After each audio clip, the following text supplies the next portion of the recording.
Consider the following subject under the Constitution of India. List 1 Union list in 7th schedule. Important extent of executive power of state. Executive power of condition of governor's office. Condition यानी कि राज्यपाल, you can read Hindi here also. राज्यपाल पद के लिए शर्तें. Okay. Now constitutional amendment with respect of which of the above ratification legislature of not less than one half state is required. यानी कि जब भी कोई इम्पोर्टेंट इशू होता है स्टेट के रिलेटेड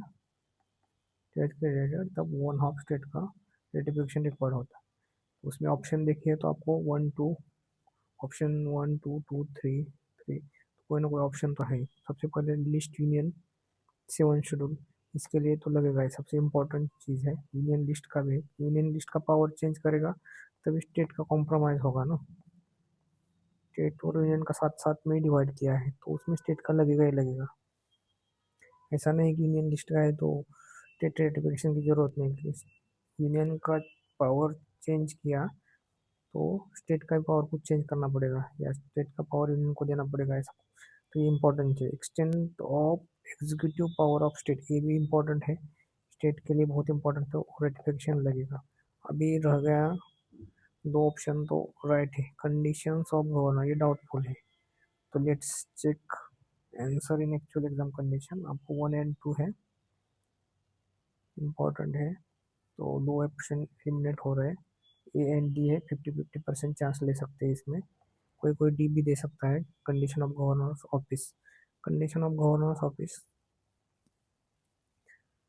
बट एक्चुअल आंसर में कंडीशन ऑफ गवर्नर्स ऑफिस के लिए रेटिफिकेशन नॉट रिक्वायर्ड. गवर्नर के ऑफिस के लिए, गवर्नर के लिए सिलेक्शन क्राइटेरिया के लिए स्टेट का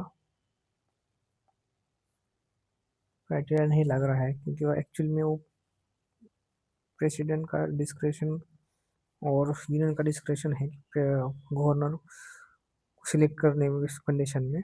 तो you can also eliminate third one. So answer is a 1 and 2.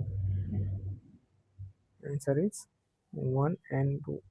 A 1